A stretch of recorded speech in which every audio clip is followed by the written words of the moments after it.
নিচে তো আমাকে কেউ স্বাধীনভাবে বাঁচতে দিল না, কিন্তু আমি এখানে স্বাধীনভাবে বাঁচবো।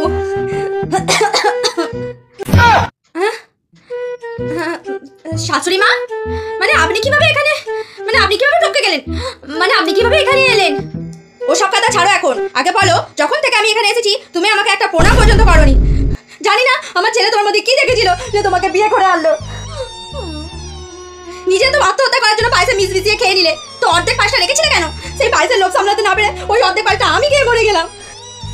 সত্যি এখনো আপনি আমার হাতের পয়সার লোভ সামলাতে পারলেন না?